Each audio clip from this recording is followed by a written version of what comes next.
This is Justin Robertson, author, painter and musical arranger, and you are listening to the Liverpool Connection podcast, music and football episodes.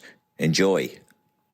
Hi everyone and welcome to the Liverpool Connection podcast. I'm your host Daz. This is my music and football one-on-one, where I usually bring on a guest to obviously talk about music, but to talk about football. But I also like to bring on musicians, DJs, producers that, you know, I really appreciate. And if they're not into football, that's okay, because there's so much to talk about musically and to get to kind of know them a bit more.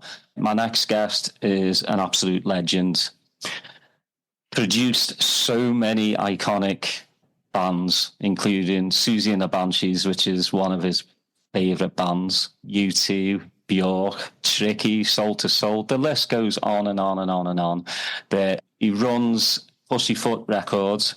He did with his mate for a while, Nick Young. Then he stopped and it got relaunched in 2018. So we're going to talk about that. But I'm so thrilled to welcome Howie B to the pod. Cannot wait to get into everything. Good, guys. We'll try and do it in an hour. Okay. Let's go.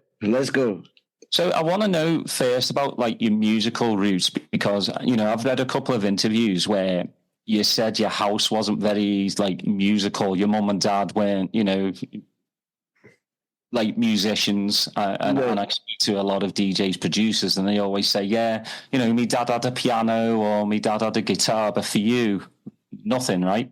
Nothing. We had a record player. That was the source of music in the house. And it was a great source as well. And also it pushed me to go out and buy music.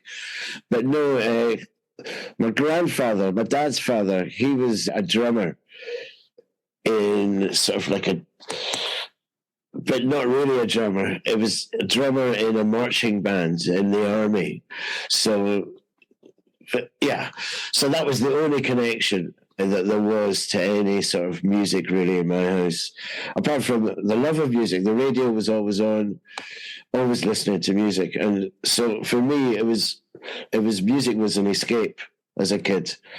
I used to literally just listen to the same record over and over and over and over again and just get lost in it, lost in reading the album cover, just imagining the scenario that the record was recorded and all of that. So that was that's what music was for me. Yeah. Now, were you a Top of the Pops? Yeah, I would watch Top of the Pops every Thursday. Yeah, I would do. But it'd be a family thing. The whole family would watch it. We'd all sit and watch it. Yeah, definitely. That was, yeah. It's interesting. I haven't thought about that. But yeah, we did that every Thursday. That was something that we would watch. I think as Americans, I think they had a show called American Bandstand with Dick Clark. But with Top of the Pops, it was very family, like, you know. Yeah, it was brilliant. Yeah, we sat there. Sandwiches. You know, I mean, in my house, we went crazy on Thursday nights. We'd have cucumber, cream cheese sandwiches. Oh, fantastic! Push that out, magic. You know, and me and my sister might have a shandy. You know. All right, fantastic. Shandy. That's magic, a shandy. That's great. No, we went doing that at our house. We would have a wee bit. Yeah, no, we went. Yeah, there was no alcohol in our house, but there was a lot of sugar drinks. So we would have a lot of like there'd be a lot of like Iron Brew stuff like that. Gosh. Yeah.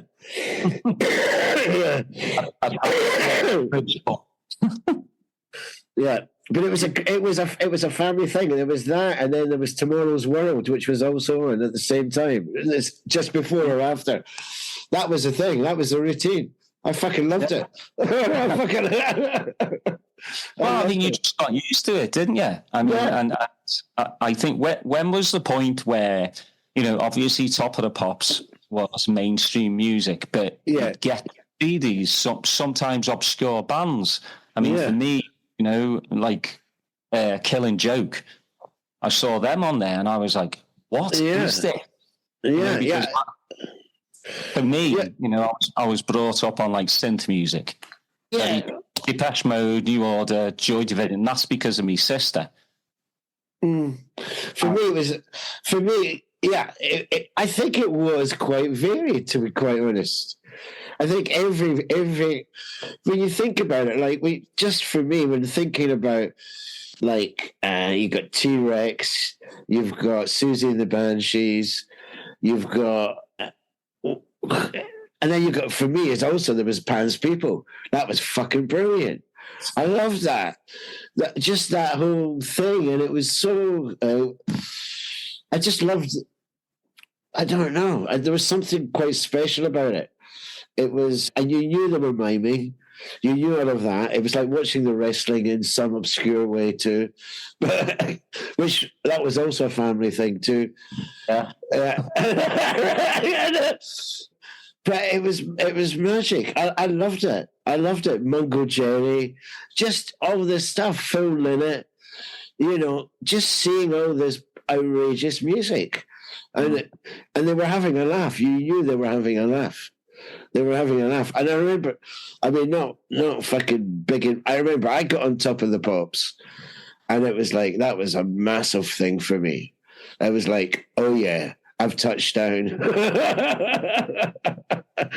I've touched down. And they censored it as well, because it was an animated film that the guy that I was working with, Run Rake, and there was a bit in the film where the woman was naked, and they cut that out, even though it was a drawing. So that was quite. Anyway, that happened. I was very happy with that. That was like a moment of. I just went, oh yeah, Top of the Pops. I've got it. I've done it. Yeah, it was a good moment for me. Yeah, it's funny when I had Mark Archer from Alternate on, right, and he kind of said the same thing. He said it was very pantomimey, but still, you that's what you wanted to do as a kid, was get pops. Yeah, of course you did. Of course you did. Yeah, it was the ultimate. It was the ultimate, the top 40. Fucking great. It's mental. I used to listen to it every Sunday on the radio. It's really mental, that, isn't it? Yeah, it is. And you hope you're not like a one-hit wonder, because but at the end of the day, on your obituary, I made it on Top of the Pops. I made it on the top. Yeah. Don't give a crap what I did after I made it. So, And it's great. It's great when also you see your mates on Top of the Pops too. That is very funny. Because they're taking the piss as well, and they're doing little things like that that only you know, and that's quite funny. That's very funny too. Did you see the one when Oasis did it? And it was Noel who was singing, and Liam was playing the guitar. Well, not playing the guitar, miming the guitar. Right. No, I didn't see that one. Oh gosh, it's one of those where you're watching it and that's not him singing, and they're just taking this. And that's kind of what it was, Yeah. I listened to an interview with Status Quo as well, and they said, we're just drinking, we're taking the piss. Yeah, Status Quo, yeah. Gosh. Rocking all over the world. Oh, yeah, magic. So were you on to do tapes off the radio as well, like every other teenage kid? Yeah, I was doing that with a wee Philips recorder. Yeah, a radio cassette. I had a little radio cassette in my bedroom, and I would do that with Peel like 5 nights a week. Yeah, I was obsessed. I would disappear. Yeah, and I would just do pause record. I'd like, oh wow, I'd catch that, then come off and then listen for a bit, and then sometimes go in before, because I was doing tons of that. Yeah, so I loved that. Was John Peel a big influence then? Massive. He was the guy that gave me my driving license. Yeah, yeah, totally. It was so eclectic. and what's the word? Just inspiring, and it was just great for me, for a wee guy in Glasgow, lying in his bedroom, right, pretending to be asleep, listening to the radio. It's fucking great, and I've got to keep it down because sometimes some fucking mental tunes came on. I'm like, oh fuck! It's like hold it down. Yeah, it's good. It's good. And then discovering fucking hash, and then hash and music and John Peel. Fucking hell, that was brilliant. Am I allowed to say that? Yeah. You can say whatever you want on this show. I mean, that's the thing. Yeah, that was really good. That was a really good discovery. That for me, it was really, and yeah, the connection just between chilling and listening. It was really good. It was really, yeah. So for you, for me as well, like listening to John Peel, I would be at the record store like a few days later trying to explain to the person behind the counter what I was hearing on John Peel, and them looking at me like I'm an absolute like knobhead. Like, there's something wrong with you. I'm going, it goes a bit like this, and then there's some anger. They're like, I have no idea. They're just like, look in those bins. Yeah, I was happy. I didn't, at that point, I was listening to Peel and going to live gigs. Mm-hmm. I was, the money that I had, that I was saving, that I had at that time, I was putting into going to live gigs. It seemed, and also vinyl was fucking expensive. Mm-hmm. It was £4 to go to a gig, and it was like $2.50 or whatever, a quid to buy a record. I'd rather go to a gig. Mm-hmm. At that time, between 13 and about 15, 12 and around about 12 and 16, I was going to more gigs.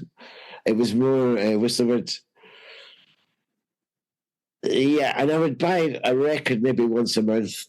It was just it was like, but I know what you're talking about. I know, I still have the same thing now. I hear something on the fucking radio, or I hear something at a club or whatever, and then I try to explain it to either my kids or to someone, and it's like, no. No. Use Shazam. Yeah. Oh, no. Oh, that's the worst. I do not like Shazam, because usually, especially if you're at a DJ gig, you see all these people trying to, it comes up with something totally different. Yeah. So you go out and you buy that record, you bring it home, and you're like, that's not what I heard. Yeah. I have no idea what this is, but no, I mean, John Peel, and another legend, just created this like musical, like everything that he played. Like, even if I didn't like it, I would go back and listen, and then I would understand it.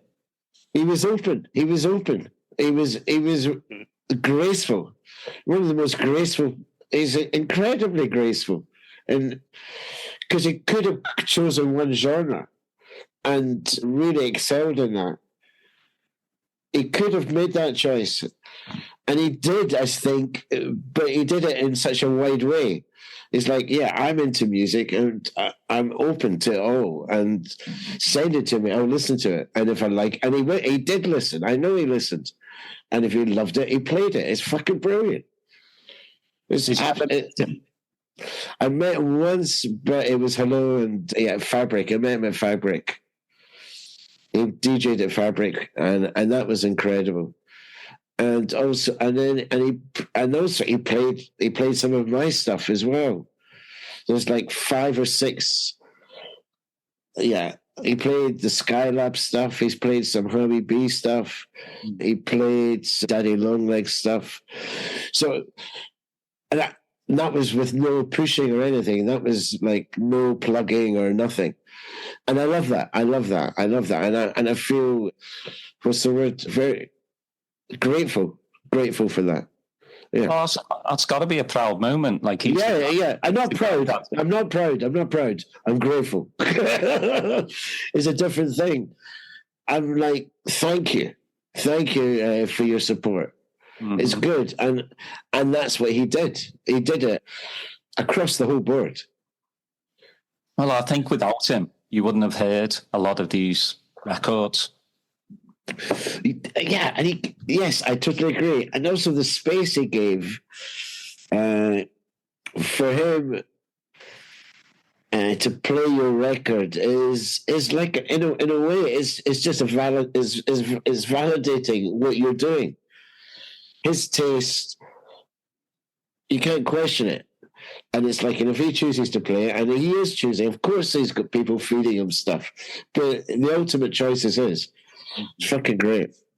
I would love an hour in the Peel Sessions building.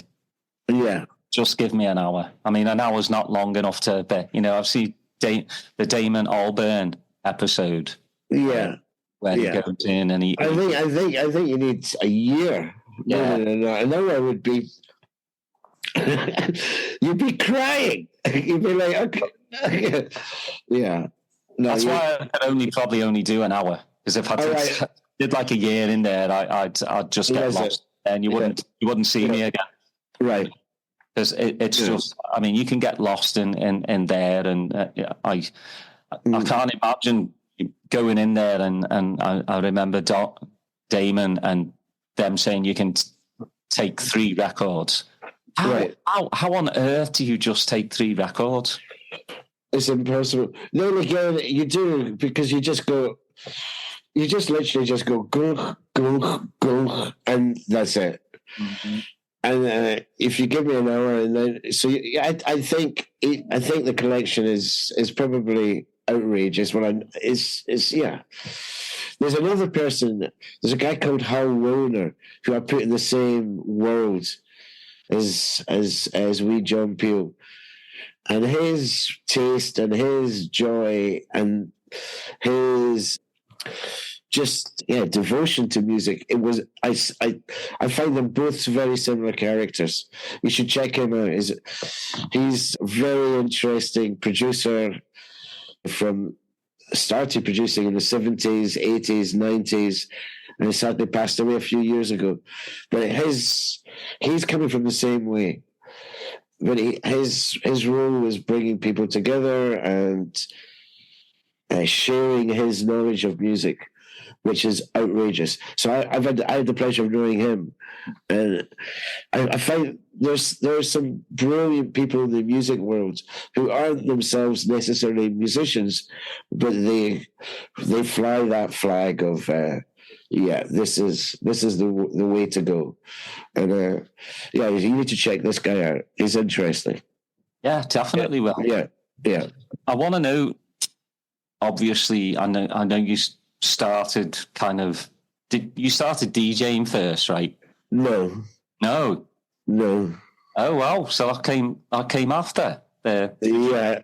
I started engineering, like actually engineering in a recording studio. Mm-hmm. I started as a tape op, as a T-boy, a studio called Lily Yard.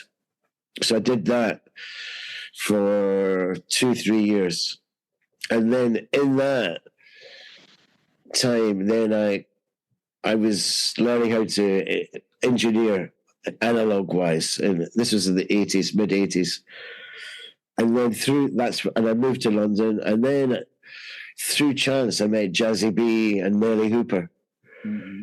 And when Nelly was part of the Wild Bunch and Jazzy was Soul to Soul, and so I started going to the Soul to Soul gigs at the Africa Centre every Sunday night. Yeah, and that's so in the dead time I had in the studio, whenever the bands left and the producers left, then I would call up Jazzy, and Jazzy would come down with a few people and we'd make some music, or pretend to make some music, dysfunctionally make some beats and sing some songs. And then, As you do, yeah. So I started off on a technical thing, and then I started DJing. Like, I was DJing with a guy called Daddy Harvey from the II Soul posse. We had a little outfit called Nomad Soul, and that was a thing where we would play sort of reggae and a little bit of hip hop together. And we would do that around various places in London, and SOAS, School of African and Oriental Studies, also at the Africa Centre, and a few other places. So we were doing that, but we were doing that for fun. And I was still working 7 days a week as a T-boy / tape operator. Then some of the things that we did with Soul II Soul in the downtime, became Soul II Soul got a record deal. And then I went freelance and started working with Soul II Soul. And that's when I left the apprenticeship, and then went into working with Jazzy, Nelly, Adobe, Gota, all those peeps. No more T-boy, huh? No more T-boy, no. No more T-boy. The T-boy thing was good, though. I have to say, it was a real apprenticeship. It was fucking hardcore. There was no sleep. I was working. I was getting like something like 220 quid a month, £1 overtime, and £1.50 overtime at weekends. And it's like mental. It was mental. Though I was working with crazy people, great producers, great engineers. So it was just a sponge for 3 years. And then it was just all come out. Now, for you, obviously, you're a massive Souxie and the Banshees fan. Oh, yeah. As I alluded to in the intro, 1978, I'm hearing is your favourite gig from them. Yeah. Now, again, you've got to pinch yourself. You're absolutely... I fucking was pinching myself. I was. So what happened was, me and Nelly, they asked Nelly to do the band asked Nelly to do a remix of one of their songs. Peekaboo it was. We did it. The band rejected it, but Mike Hedges, the producer, said something. Oh, I like the sound of that. I want to go back into the same studio and maybe we'll mix it ourselves. But I want that guy. I want that guy in the studio. That guy was me. So that's how that happens. It was fucking mental. All of a sudden, there was fucking Banshee, there was Steve Severin, there was Susie Sue, and fucking Mike Hedges too. And I'm like, and Mike Hedges is sitting in the back of the room, and I've got the tape there, and the tape's going round, or the tape's in the other room, and I'm at the desk, and he's going. He's not at the desk. He's a fucking brilliant engineer. He's like on point, this guy. But he's getting me to do it because he wants that, what he heard with the Nelly thing. He wanted that, whatever it was, that sound. It was great. I did 3 tunes with him. It was brilliant. It was like. And yes, I was pinching myself because, like, literally 6 years earlier, I was on a bus from Glasgow going to see them at the Manchester Apollo. Mm-hmm. And I'm like, what's going on here? And I still see, I'm with Budgie, it's brilliant. I did like 2 or 3 mixes. He's in this, him and Lowell Thorist and also Jack Knife Lee have done a project about 2 years ago, and I've come in and worked with them on that, done some remixes. And it's just brilliant. And it's really, really good. It's just, that is the good relationships you build like that. And I was a kid then. I mean, yeah.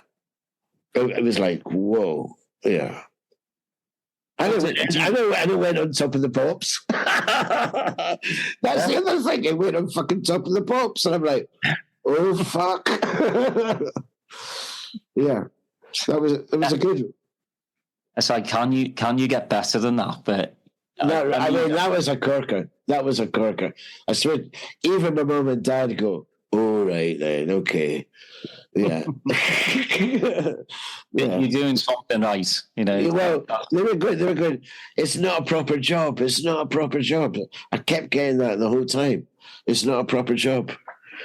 And I was like, okay, fine. Well, you knocked it off the park, because my sister had those 12 inches. And again, you know, I say thank you to my sister for you know, playing them for me. And then I remember I borrowed them and never gave them back. And that's where, right. you know, I borrowed a lot of records back in the 80s from my sister, and you know, gradually her record collection would get smaller and smaller, and mine would get bigger. Somehow, you know, that's how it worked. That's it. Nice. I like it. Yeah, I like it. So out of, you know, going from Souxie, obviously you've done Bjork again. I'm sure, you know, you knew a little bit about her. You know, you did Post, you've done Homogenic, you know, two fantastic characters. Yeah. Now, she's a character within herself, you know. Again, from what we see on the media side, you know, she's this eccentric lady with this angelic voice. Now, you work with her, you know, day to day. Now, when you have somebody like Bjork, when you go in, do you have like preconceived ideas, or do you go sit in there with her and she kind of says, you know, I want this kind of sound? Or do you just like jam first, like just back and forth, like bounce ideas off each other? Or how is the approach for you? It depends what role I've got, because I've worked with Bjork as a co-writer, as a co-producer. I've worked with Bjork as an engineer. I've worked with Bjork as a remixer. So it depends what role. It really does. It depends what role it is. As an engineer, as a remixer, which is interesting. So whenever I did stipulate every time I wanted to do a remix, she asked me to do a remix, I asked her to re-vocal every remix with me. That was a stipulation, really, because I thought I just wanted to have access to that amazing talent with the new version of the song that I've created. I didn't want to just work. I didn't want to compromise, basically. So I really liked that, because that was very immediate. She knew the song. I would build the song. I would rebuild the song in a Howie B-esque way. And then she'd just come in and sing on it. And so it was very free. For me, it was really free, but it was also, I'm fucking getting the best. I'm fucking taking inspiration from the original. I've done rub of it, and now she's going to come in and sing on my rub. That was to me, I have to say, was the best part, really. In terms of working with her as an engineer, really cool, really interesting, because of the ideas and her I don't know, just like the lucidity of her explanations, and how she wanted to immerse herself into her music, sonically, atmospherically, and everything. So that I took as a challenge, and that was great, because I love being given. I want it to sound red. It's like, and then I go, how do I translate red into a sound? I want it to sound just things like that. And it's, so for me, that's that. I like that. I haven't got a clue what I'm doing. But I go, red, okay, this is what red is. And it could be anything. But it's just, for me, being in the situation of, and it's also, if I'm at the desk and she'll say to Marius, the keyboard player, "Hey Marius, I want the keyboard to sound like a tap dancer," and Marius will go, "Okay." And then it's like, so these are the sort of discussions you have. It's great. It's really good. So, and that's why some really interesting sounds happened. And there was really good experimentation. And I would dive in as an engineer. I would go, Marius would look at me and I go, "Okay, Marius, this is what we do. We go and do this, do. And Marius goes, "Great, bang." And we go and do it. And then it's like, then Bjork goes, "That doesn't sound like a tap dancer." And then we go, "Okay, we try this." We go like, so yeah, stuff like that happens. And that's good. That's good. But I mean, I think you've said it before, like you like to push musicians to on like uncharted territories. You know? Yeah, I like doing that as a producer. And I like doing that as a collaborator. And I like, when I say I like doing it as a collaborator, because I like the collaborator to do the same to me, for fuck's sake. It's not a one-way thing. Mm-hmm. So, I like, this is like here just now, I'm here with a 25-year-old in LA, fucking 61. It's fucking brilliant. And the energy is mental. It's mental. It's mental. And he's pushing me, I'm pushing him. And yeah, I love doing that as a producer. And as a producer, yeah, it's not about my production. It's about their record. It's their song. It's about that. It's about that, and them being totally not having any question about it whatsoever. And they're doing something that they would not have imagined themselves doing. Yeah. Well, it's their story, you know. Exactly. Yeah. Yeah, but I mean that's the whole thing. Like for me, especially like the EDM scene, you know, I don't like that word anyway. It's paint by numbers, you know. It just doesn't have soul for me. I love electronic music, but the EDM, it's like, you don't like EDM. No, let's not talk about it then. Yeah, it's just, let's not waste any time on it. Okay, yeah. If you don't like EDM, don't bring me into the conversation, for fuck's sake. Okay. So I love it, and like, you know, just the pushing of boundaries. It's you can tell when you listen to an album or a track, like how well, you know, it's been produced, how well, like you can tell like the musician has been pushed, you know. Yeah. Same with the lyrics as well, and that's a big thing for me is how it sounds, how it makes me, you know, emotional. Yeah. It's immediate. That's why we can talk about it with such passion, music, because it really is the one art form. Pardon me. It's the one art form that immediately communicates. Mm-hmm. Even if the communication is, listen to me again in 3 weeks, you'll get me then. That could be the communication that the piece of music gives you. Mm-hmm. But yeah, music has that ability to actually touch you immediately.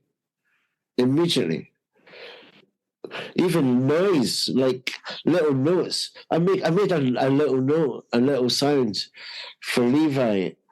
This song that we mixed yesterday, but I made it like last Saturday. It took me like about an hour to make, and I just wanted to listen to it for the whole day. And it's just a really simple boo, like that, but it's not that. But it's like that, and it was like, fucking hell, that's enough, you know. And Levi's sitting there going, yeah, that is enough. And we're just sitting there with me going like that on the keyboard, going, yeah, that's really cool. that's what, and that's just one note. So a collection of them together can really get something moving in you. Yeah. I mean, I was listening to a Norwegian band, and I had no idea what they were saying, but I could tell. Yeah. with the vocals that it meant something. And if it meant something to them, it'll mean something to me. And just the harmonies just caught me off guard. And, you know, music puts me in a happy place. Music can also put you in a dark place. Just depends. And, you know, the world needs music, especially in this day and age. You know, I totally agree. Yeah. It's, you know, we live in a time where, you know, you turn on the telly and there's just nothing but horrific scenes. It's atrocious. It's obscene. It's for me just now what's happening. Yeah, okay. You know, before we started the conversation, you know, there's tragedies happening all over the world, but what's going on in the Middle East just now is just it's horrific. It's horrific, and we're all watching it happen. We're all watching this absolute destruction, decimation, and it's not stopping. And we're all, and I'm using the word "we" because it's still going on. This is something for me that affects me deeply. The whole it's what we're talking about music. Our whole conversation just now has been literally about joy, okay, and about what music can bring, and we know the power of music. I know the power of music. I know the power of how it can bring people together. I know how it can separate people too. But then we're watching what's going on in the Middle East, in Gaza, and we're seeing such shite happen, absolute shite, destruction, death, genocide. It's fucking, and I'm really sad with the musical community. I have to say, I'm not sad with the people I'm working with. But I'm really sad with the people. Yeah, I'm really sad with the distraction, with the non-involvement, with the turn the other eye in my musical community. I find it disgusting, to be quite honest. Totally disgusting. They have a platform, and many, many people will listen to that platform, and it just seems, you know, nobody's saying anything. And there's a few bands. There's a few bands that are saying. There's a few bands that have come out. Some surprising bands for me, which is really, really beautiful for me in one way. Coldplay came out, dedicated a song, fantastic. Of course, then there's my mates. There's Massive Attack. There's 3D. There's Robert. There's Grant, Daddy G. What they've been doing. There's Primal Scream. What they've been doing, and their voice, and their new album, Wee Bobby. There's David Holmes. There's Chris Sullivan. There's the community is getting bigger. It's getting bigger. I'm surprised. I'm really surprised and ashamed that it's so small. I'm ashamed. I'm actually ashamed. I'm ashamed. I'm ashamed of my fucking government. I'm ashamed of that, of my government's action. But I know the government. I know how the government's going to act. I did not figure out. I did not for 1 second imagine the fucking turn the other eye, turn the other way from the musical community. I'm really surprised by that. I'm really surprised because it's shameful. Howie, I think like quite a number of people, as some people do, if it's not happening in my neck of the woods, you turn a blind eye. You know, I've been over in America a long time now, you know, and I've seen what's gone on with the the violence over here and the school shootings, and it breaks your heart. But it's the same broken record. Nothing ever gets done. Yeah. Yeah. And okay. And on top of that, music is really powerful. Music is really powerful. And music, we know, I know what music can do. I know the reconciliation that can happen through music. I know that. I've experienced it. And yeah. So I'm so positive. I'm so positive. I have to be positive. Otherwise, I'm not going to get out of fucking bed. So I'm fucking positive. But it's fucking mental. It's really fucking mental. And some festivals now are coming in, which is brilliant. Some venues now are opening up to stuff. It's good. So it's growing. And it's the youth, really. You know, we're jaded old guys, right? We're OGs, right? But it's the youth. You've got to look at the youth. And I really see a lot of strength and a lot of voice coming from the youth. Here in America, in Europe, in UK, in France, in Italy, all over. I see that happening. And I'm happy with that. I'm happy. I feel... what's the word? Yeah, I feel touched when I see that. And I'm seeing it mainly on like social media things. But when it's good. So I'm positive. Yeah, I mean, there's something. I'm sad as fuck, though I'm positive. Well, yeah, you know. Yeah, I mean, it's tough to watch every day, but you've got to get yourself out of bed, don't you? Yeah. You're just going to wither away and be a sad old bastard. You know, again, music gets me going in the morning. I've had a bad day, I know what songs to play.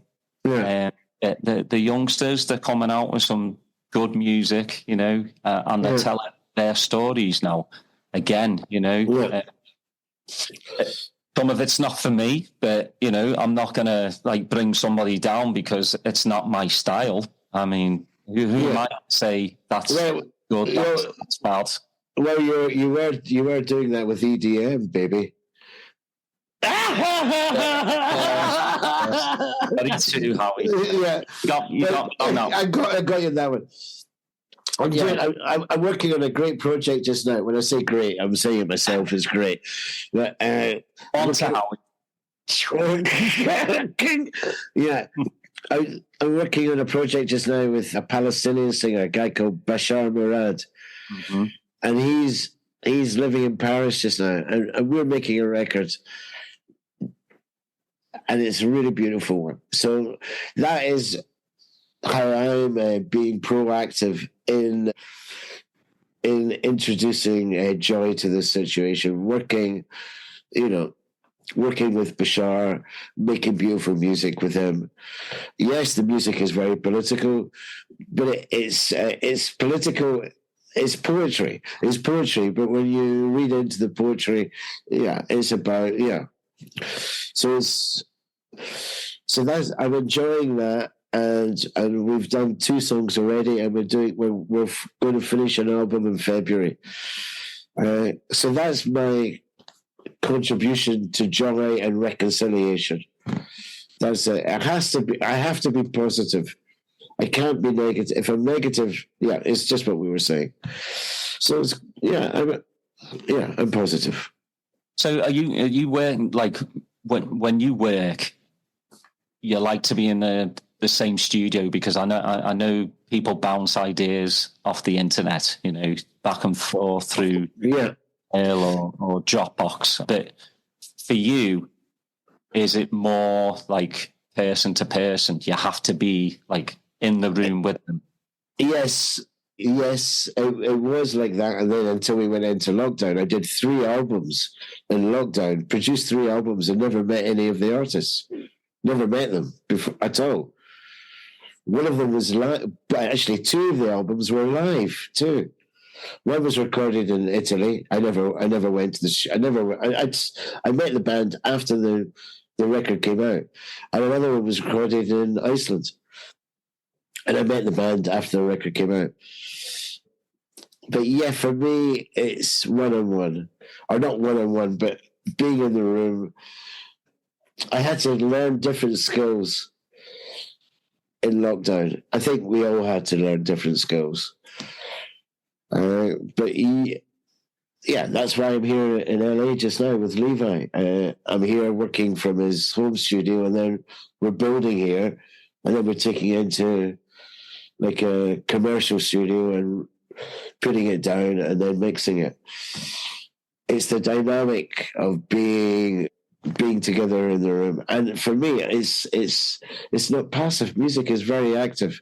The creation of it is active too. Microphone placement, anything, just everything. And I love that. I love the tactile thing of it, especially coming into mixing too. That's been lost. I find when people are now literally, like yesterday we were in the studio with a desk, like an actual blooming desk.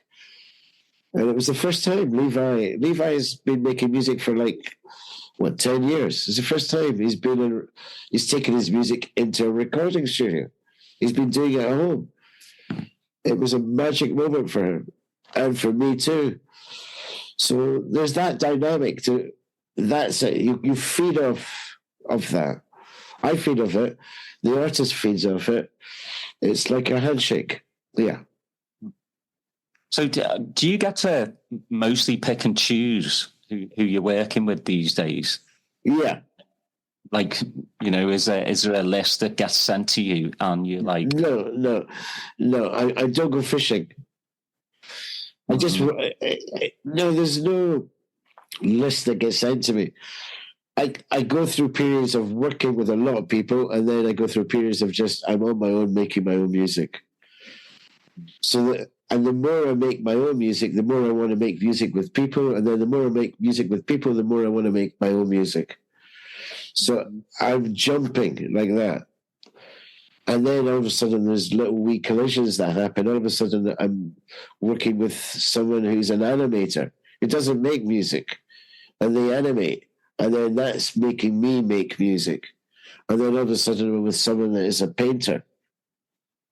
And so I'm totally open. The collaborator doesn't need to be a musician. Mm-hmm. Yeah. I absolutely love that, because you can be inspired by a painting.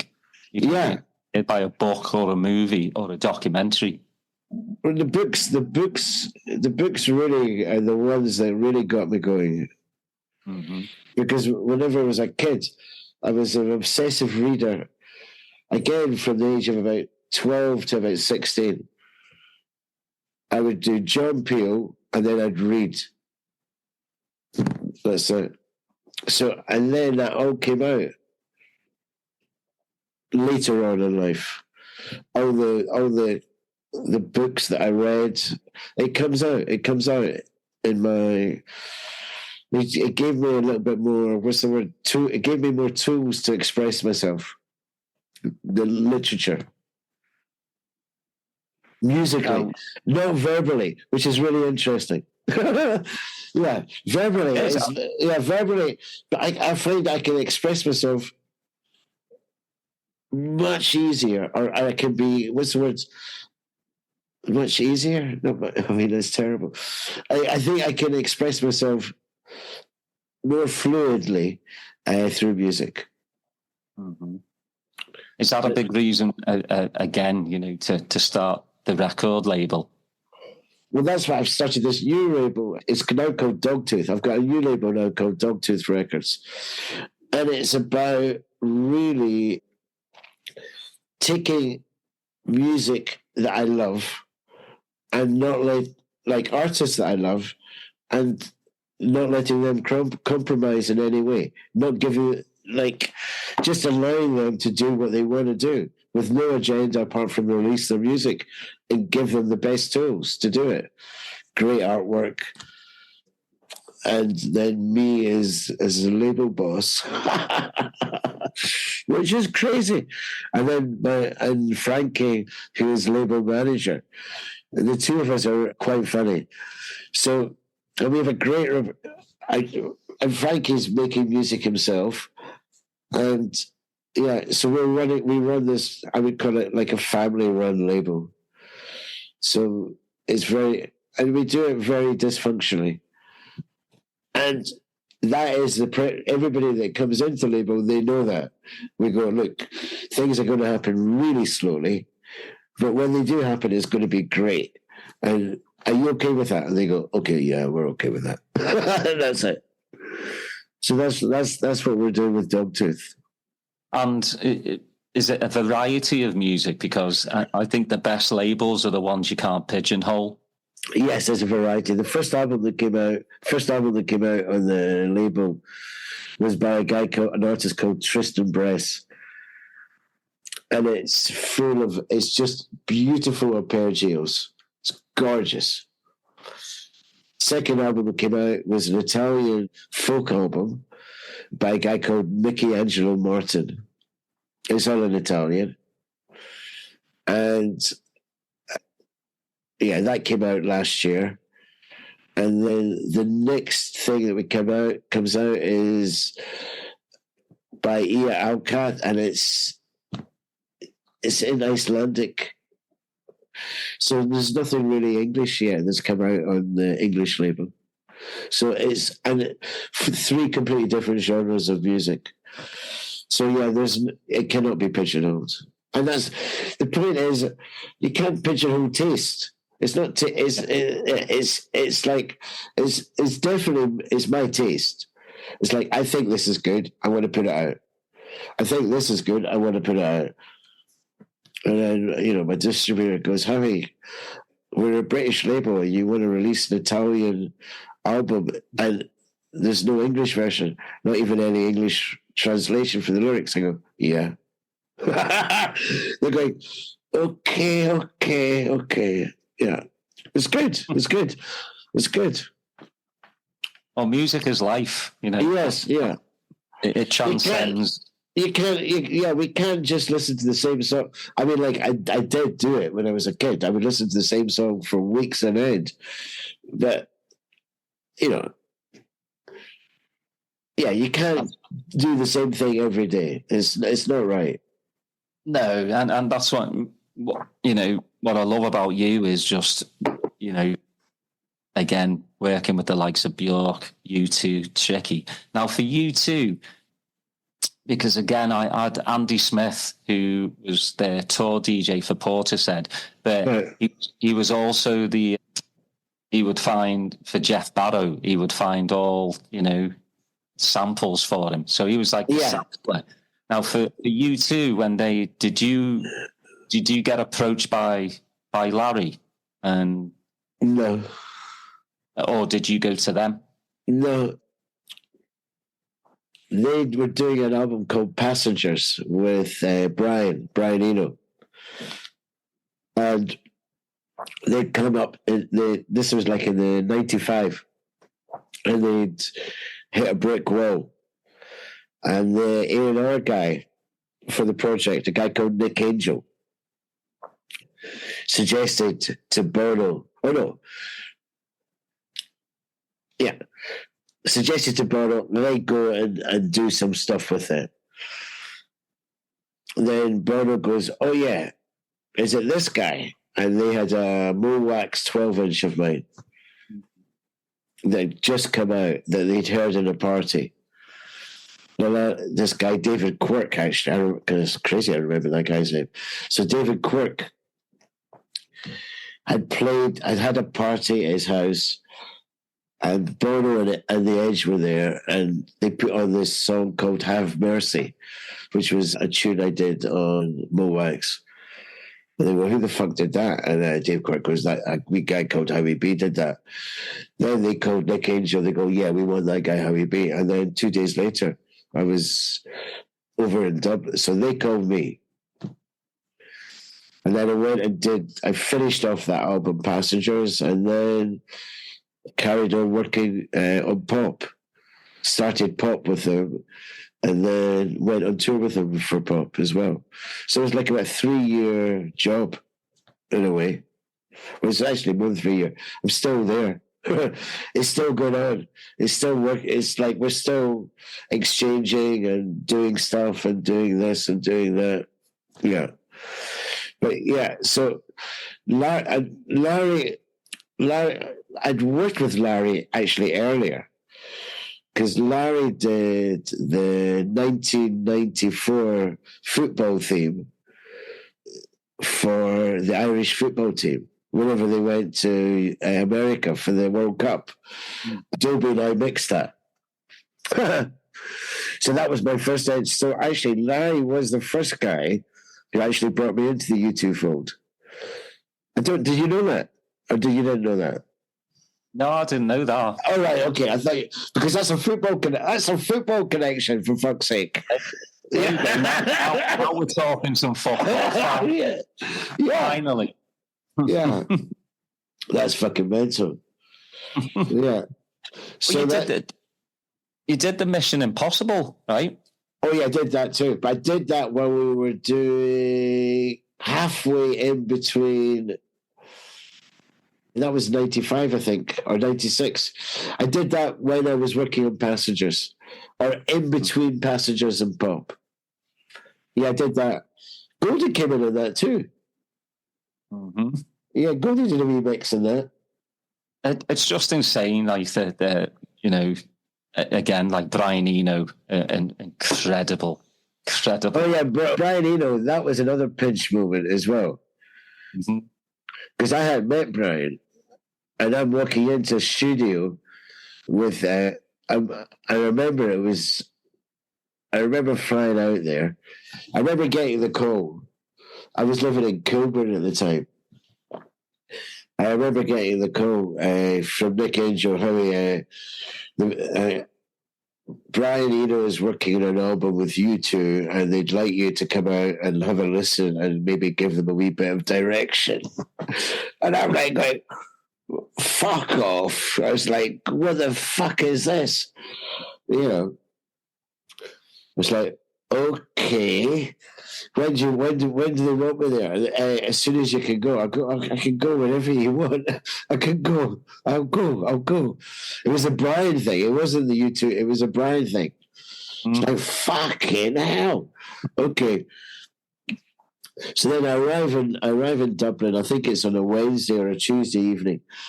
I go to stay in this hotel. Blooms is called. Fucking hell. Blooms. I stay in this hotel called Blooms. And then they come and pick me up in the morning. Adam comes and picks me up in the morning and takes me into the studio. And they're working in the docks. And Adam's driving a wee Volkswagen, and he goes, so Howie, I heard you're a record collector. I go, yeah. He goes, what's your favourite record of ours? And I go, I don't have any of your records. He goes, okay, fine. Okay, fine, right? And he's talking away, and it's good. We get to the studio, and I'm like, God, I'm going to walk in, and it's like, okay, U2, fine. Adam's great. Adam was like the leveler. It brought me right down. And then it was like, fuck, got to see Brian. And then also, I don't want to overstep him in any way whatsoever. I've been producing for a few years, so I know what the whole production, but it's like, wait a minute, the record company are calling me up to come in and help. La, la, la, la, la, la, la, la. Am I a threat to Brian, or am I an asset? How is Brian seeing me? Right? That's all that was going through my head. And then I go into the studio, and then Brian's there to meet me. He goes, I'd like you to come into the green room. I've prepared a little cassette for you. So I go into the green room. Brian's there. Band, I haven't met any of the other bands yet. Brian plays the cassette. He goes, I've prepared 1 minute samples of each of the songs we're working on, and I'd like you to tell me what we should do. And I'm like, okay. And there's a cassette recorder there, and it's literally, he presses play, and the thing lasts for 1 minute, and then it goes into another thing, and then it goes into another thing, and then it goes into another thing, and then it goes into another thing, and then another thing, and then it stops, and he looks at me and goes, so what do you think? I'm like, fuck. Yeah, I go, let's go into the studio. He goes, why should we go to the studio? I go, because I can't verbalize. I think it's easier we go into the studio. We go into the studio, I meet the guys, Edge is there, Larry is there, Bono's there, Adam's there as well.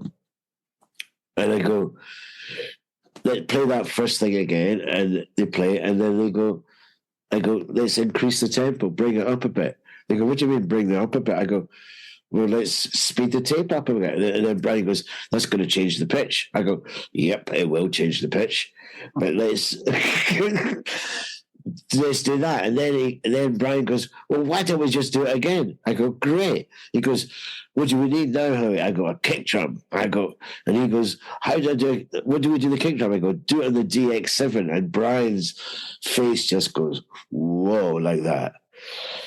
If you ask him to do FM synthesis, it's like, whoa.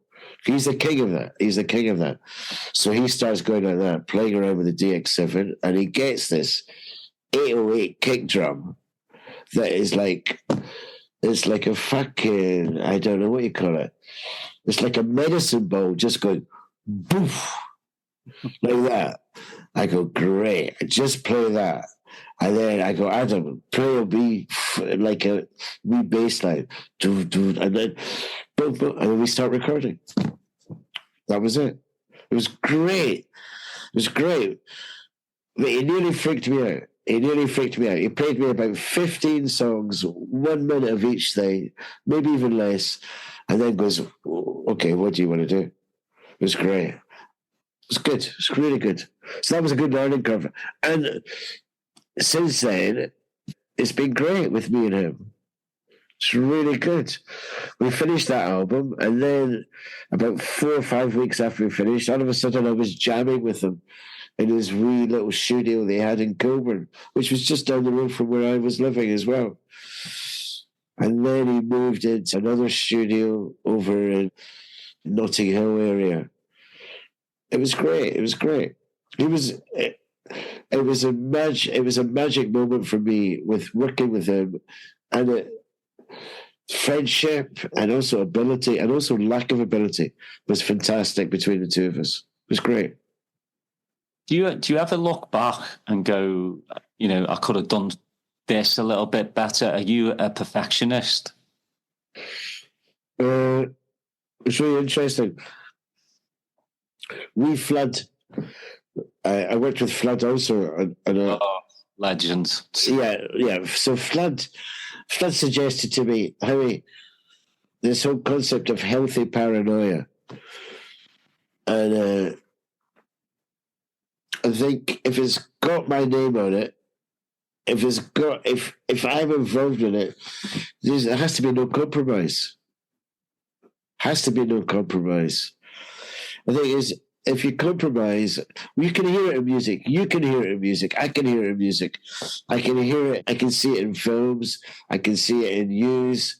I can see it in politics. I can see it everywhere.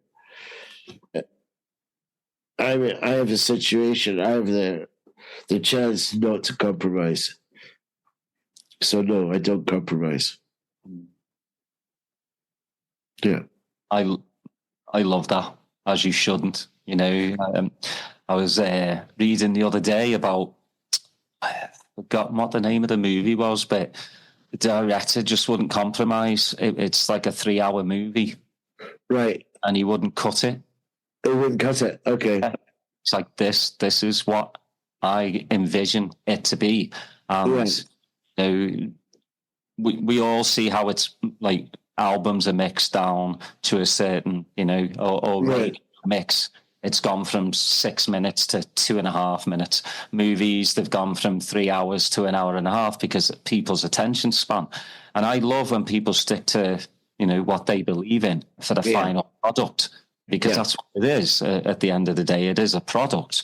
And I believe you stick to what you believe in. And, everything that I've heard of yours,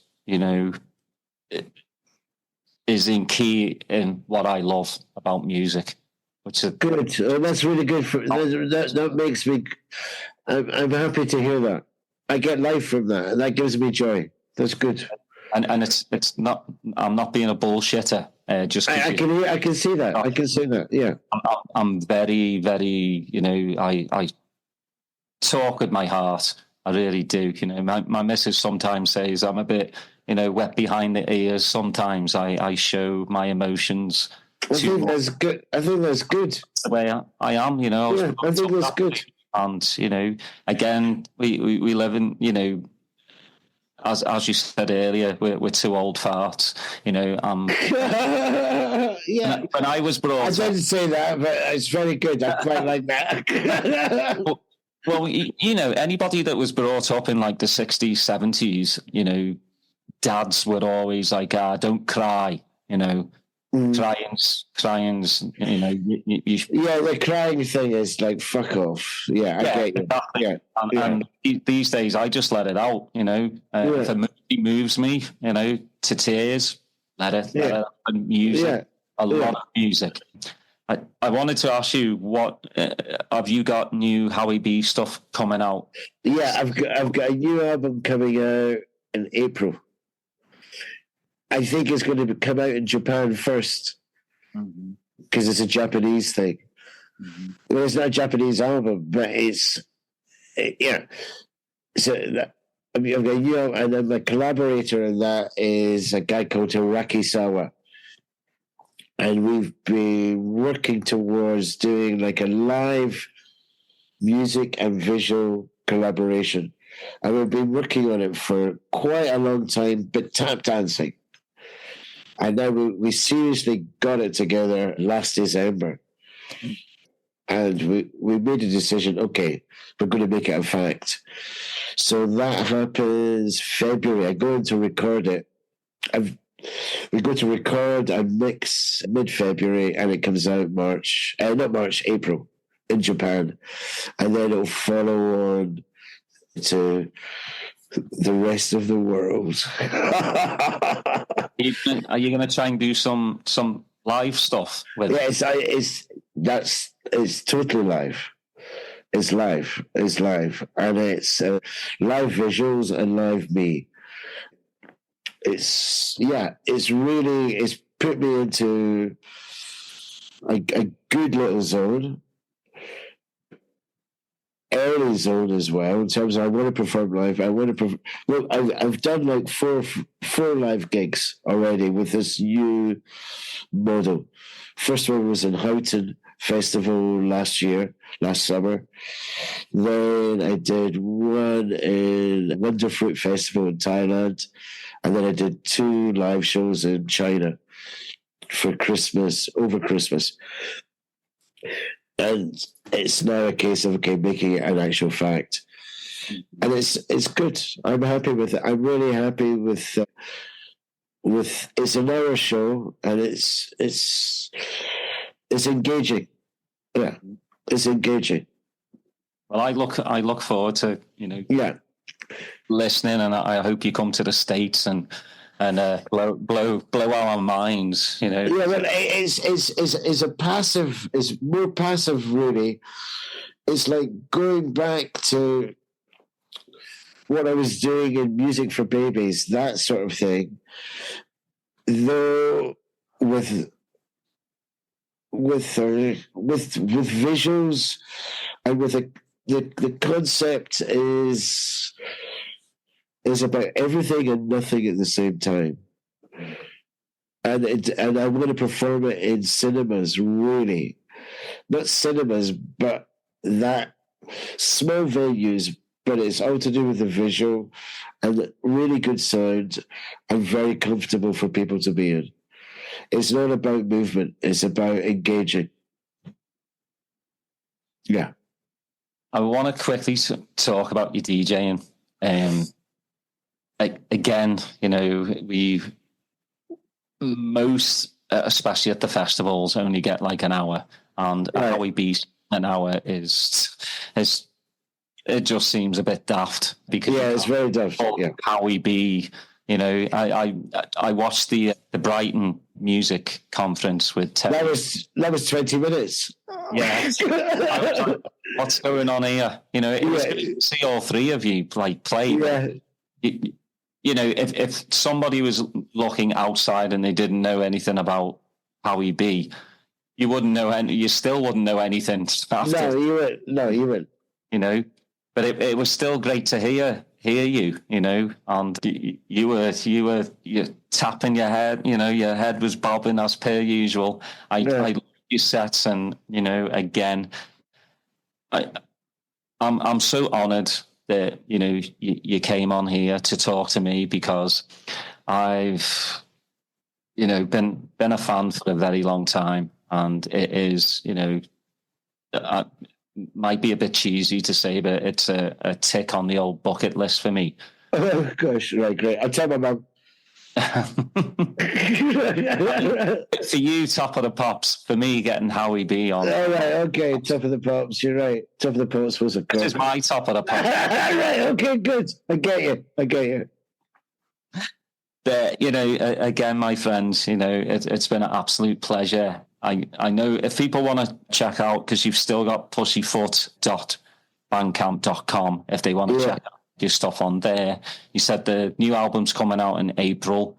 You know, when will you be finished in LA? I'm finished Monday. I leave Monday. Mm-hmm.